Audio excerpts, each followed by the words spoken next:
عام طور پر ہم سب کا یہ مشاہدہ ہے کہ ہر شخص کسی نہ کسی غم، دکھ یا مسئلے کا شکار رہتا ہے۔ ان مسائل کا حل کیا ہے؟ اگر قرآن و سنت کا مطالعہ کیا جائے تو ہمیں ان مسائل کے بہت سے حل بھی ملتے ہیں۔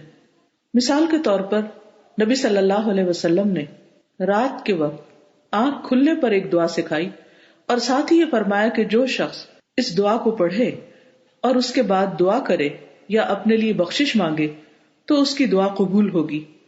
رات کے وقت ہم کیوں اٹھتے ہیں؟ کسی نہ کسی فکر یا پریشانی کی وجہ سے۔ رات کو انسان جب سائڈ بدلتا ہے تو بعض اوقات آنکھ کھل جاتی ہے یا کبھی برا خواب دیکھنے پر آنکھ کھل جاتی ہے۔ اس وقت اگر یہ دعا پڑھ لیں تو انشاءاللہ غموں اور دکھوں کا مداوع ہو سکتا ہے، کیونکہ وہ قبولیت کا وقت ہوتا ہے۔ یہ دعا آپ میں سے بہت سے لوگوں کو آتی بھی ہوگی، صرف ضرورت اس بات کی ہے کہ اس کو پڑھنے کی عادت ڈال لی جائے۔ دعا ہے لا الہ الا اللہ وحدہ لا شریک لہ لہ الملک ولہ الحمد وہو علی کل شیء قدیر الحمد للہ وسبحان اللہ ولا الہ الا اللہ واللہ اکبر ولا حول ولا قوة الا باللہ۔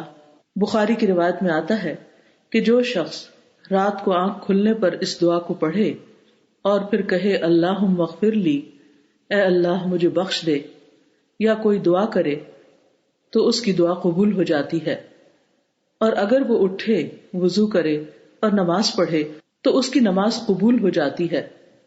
ہم میں سے کوئی ایسا نہیں کہ جس کی رات کے وقت آنکھ نہ کھلتی ہو، جس کو دعا کی قبولیت کا شوق نہ ہو، جو کسی مسئلے کا شکار نہ ہو۔